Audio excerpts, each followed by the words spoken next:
Bonjour, je m'appelle Quentin Mouron, je suis enseignant de français, mais également aussi d'options spécifiques philosophie, pédagogie et psychologie depuis 2017.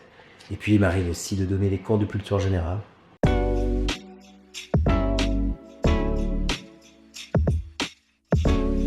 Alors déjà, ce que je voulais savoir, c'était pour le début, qu'est-ce qui est le plus important pour toi dans le domaine de l'enseignement, principalement? Oh, la question de la transmission, évidemment, je crois que, et ça je pense que ça anime aussi beaucoup de mes collègues, de mes confrères, c'est déjà l'idée qu'on va transmettre quelque chose, mais qu'on va aussi parler de ce qu'on aime. Parce qu'évidemment, généralement, quand on étudie quelque chose, c'est qu'on l'aime, et quand on prend, quand on prend l'habit de l'enseignant, c'est pas forcément par vocation d'ailleurs, mais c'est en tout cas par tendresse et par amour de la matière. Et je pense que c'est le plus important, c'est de commencer par aimer sa matière, aimer ce qu'on transmet, que ce soit la littérature, dans mon cas, la philosophie, la psychologie, parce que c'est comme ça qu'on arrivera à la transmettre, à l'apporter à quelqu'un, et que cette personne pourra aussi la transformer et se l'approprier. Est-ce que tu aurais une matière que tu préfères un peu plus? Oui, disons que le français, en tout cas dans son aspect littéraire, c'est vrai que c'est ce qui me plaît le plus, c'est-à-dire que j'ai une élection naturelle avec les romans, avec la poésie, avec le théâtre, et c'est vrai que c'est quelque chose en plus de toujours assez grisant, de pouvoir confronter des élèves à des personnages, à des situations qui ne sont pas les leurs, à des temps révolus, à des moments aussi qui sont passés. Et je crois que là, c'est vraiment quelque chose qui me plaît encore plus particulièrement parce qu'avec un livre, on ouvre un univers, ce qui n'est pas tout à fait le cas d'une autre branche. Et par exemple, est-ce que tu aurais un personnage, là tu parlais justement de personnage ou d'histoire, un personnage qui t'inspire un peu plus, un personnage illustre, quelque chose qui te donne cette passion pour tout ça? Bah oui, moi j'aime beaucoup. J'ai commencé à le faire récemment parce que j'osais pas le faire encore avant parce que c'est un de mes romans préférés, mais c'est vrai que j'ai beaucoup de tendresse pour Madame Bovary, pour le roman et pour le personnage, et pour les personnages d'ailleurs qui s'y trouvent. Et je trouve que ce texte que je fais en matu bien sûr et pas à l'école obligatoire, c'est un texte qui nous ouvre à toutes les problématiques de la modernité.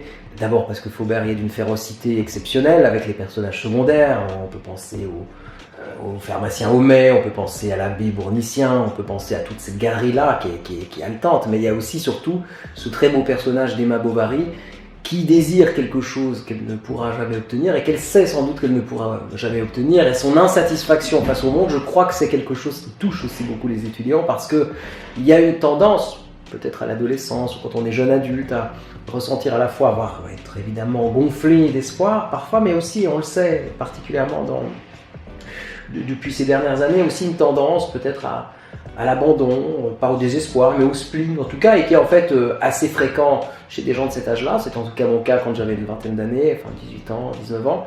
Et je crois que cette tendance au spleen qu'on a ou qu'ils ont, ils arrivent à le projeter aussi sur Emma Bovary. Et je crois que ça les rend extrêmement sensibles à cette lecture, et je trouve que c'est en tout cas une belle manière de les introduire à ce que peut vraiment, aux questions que peuvent vraiment poser la littérature, où c'est pas juste une question de tourner des belles phrases ou de faire pleurer dans les chaumières, mais c'est aussi un vrai outil pour faire penser et pour faire penser les adolescents, les jeunes adultes, et pour ça, rien que pour ça, c'est un très très beau métier que l'enseignement de la littérature. Dans ce domaine du français principalement, est-ce que tu aurais une partie de cette branche que tu préfères enseigner ou que tu préfères montrer? Oui, sans doute tout ce qui est analyse. On travaille aussi sur la question de la dissertation littéraire, ce qui est fabuleux aussi parce que c'est aussi voir ce que peut exprimer, ce que peut structurer, un élève. Et c'est vrai que j'aime aussi cette partie-là.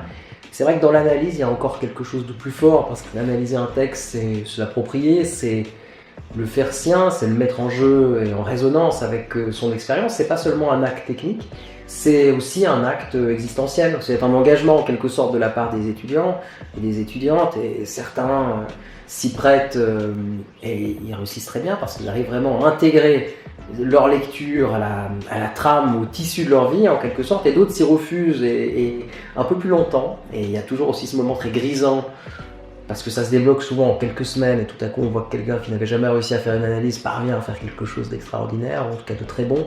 Et là il y a déjà quelque chose qui est de l'ordre d'une satisfaction peut-être un peu narcissique, de se dire tiens, c'est peut-être moi qui ai débloqué cette situation, mais on a aussi la satisfaction de se dire voilà, les voilà en quelque sorte introduits dans l'univers de la littérature, parce que quand on commence à être touché, à pouvoir analyser un texte, on sait qu'on pourra le faire toute sa vie, si on se donne les moyens. Ouais, je vois. Incroyable. Super. Eh ben, écoute, là, ce que je vais faire, c'est que je vais juste te demander si tu as besoin de rajouter quelque chose. Oui, je voulais juste peut-être ajouter que j'avais déjà écrit un texte une fois sur le sujet, sur la question de l'enthousiasme, qui me semble absolument cardinal dans le cadre de la pédagogie, parce que je crois que c'est vraiment par l'amour en quelque sorte que l'on peut ressentir pour la branche qu'on enseigne, qu'on arrive à faire naître cet amour de la branche chez les gens. Chez d'autres gens, c'est pas seulement d'ailleurs des élèves, hein, c'est en général dans une conversation avec des amis, des collègues. Je crois que s'il n'y a pas cet enthousiasme-là, et rien n'est plus repoussoir pour moi que la figure Oni, mais en fait un peu inventée, parce qu'on la voit que dans les romans, surtout dans les romans, même si je l'ai côtoyé aussi dans la réalité, du prof un peu revenu de tout, blasé, qui a en quelque sorte revenu de ses illusions, revenu de ses enthousiasmes, dégrisé à la fois de son plaisir, de son espoir. Et je crois que tout ça ne fait que de mauvais enseignants, mais heureusement maintenant j'ai l'impression qu'il s'agit surtout de personnages de roman, et comme nous ne sommes pas, et que je ne suis pas un personnage de roman, j'essaie vraiment dans la vraie vie d'amener cet enthousiasme et de le communiquer et de le partager avec les étudiants. Ouais, j'aime bien cette vision, j'aime beaucoup cette vision de l'enthousiasme. Moi. Merci. Personnellement, j'aime beaucoup cette façon de voir. Bah écoute, c'est super. J'ai un petit truc à rajouter que je mentionne pas en fait dans le message que j'envoie aux gens, c'est une espèce de petite surprise. C'est un petit jeu que je prépare pour chaque branche, chaque prof. Donc là, j'ai préparé plutôt pour tout ce qui est philo, etc. Je vais te poser en fait une phrase et tu dois simplement me dire si d'après toi c'est un philosophe qui l'a dit ou un influenceur. Donc je pense que tu n'auras pas trop de problèmes. Mais voilà, c'est parti. Donc le premier, c'est le bonheur est le but ultime de l'existence humaine. Ça peut tout à fait être un influenceur, J'avoue. parce que en fait c'est une vision pas tout à fait hédoniste, mais eudémoniste, disons, de l'existence. Hein. On place le bonheur au centre de tout. Il y a des philosophes qui l'ont dit, quelques-uns d'ailleurs.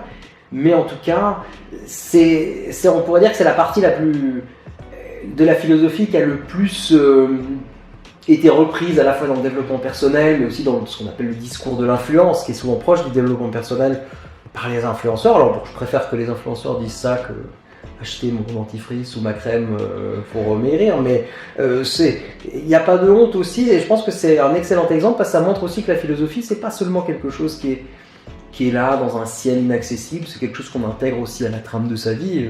On pourrait on distingue entre philosophe et influenceur, on pourrait aussi dire que Socrate d'une certaine manière a été un influenceur et que c'est aussi pour ça qu'il a été condamné à mort. Oui, effectivement. Et pour toi, à ton avis, cette phrase, ça vient plutôt d'un philosophe ou du coup plutôt d'un influenceur? Influenceur. Ouais, non. Non? Non. C'est qui? C'est Sénèque? C'est Aristote. C'est Aristote. Ah oui, mais ça va tout à fait. Ouais. C'est très réversible. Ce que tu as dit, c'est tout à fait ça. C'est vrai, c'est finalement influenceur, c'est un grand mot. On parle d'influenceur TikTok, on parle d'influenceur. Voilà, mais n'importe qui, on pourrait dire ce genre de phrase. Même si je t'avoue que j'en ai pas entendu beaucoup des influenceurs, même si j'en suis quand même assez avancé dans l'histoire, etc. Oui, ouais. C'est possible. Hein, mais il y a aussi des phrases comme ça qu'on trouve chez Platon, mais quand on les sort complètement de leur contexte, on a l'impression que c'est une platitude incroyable. Hein, c'est normal, et puis c'est normal parce que ça prouve simplement que le langage est commun et que la pensée aussi. Bah, je continue avec une autre, oui. Et puis c'est parti. Entoure-toi de gens qui te tirent vers le haut, pas de ceux qui te rabaissent. Ça pourrait être un philosophe, mais ça, dans cette idée d'une opposition de deux types de gens, ceux qui vont nous tirer vers le haut, on ne sait pas trop ce que ça veut dire, ceux qui nous rabaissent, cette obsession d'être abaissé, ça je trouve que c'est quelque chose de très influenceur. Alors si on dit que c'est un philosophe, il n'y a pas de problème, Non, c'est mais juste. ça me semble très très influenceur. C'est Oprah Winfrey. Voilà, c'est peut-être encore plus contemporain, l'idée qu'on va être rabaissé, et parce que c'est presque consentir que des gens nous rabaissent, je crois pas qu'on aurait trouvé ça, en tout cas pas dans l'Antiquité. Ne trouve pas d'excuses, trouve un moyen. Oh, ça peut être les deux, ça sonne les deux.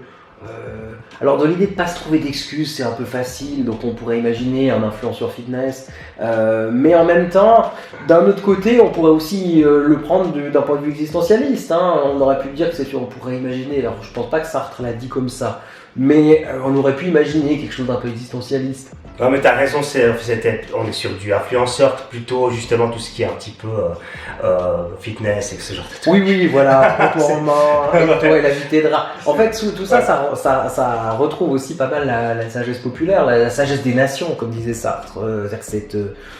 L'idée que c'est un peu des choses qui se transmettent, c'est un peu du gros bon sens, qui est d'ailleurs souvent faux, comme souvent le gros bon sens.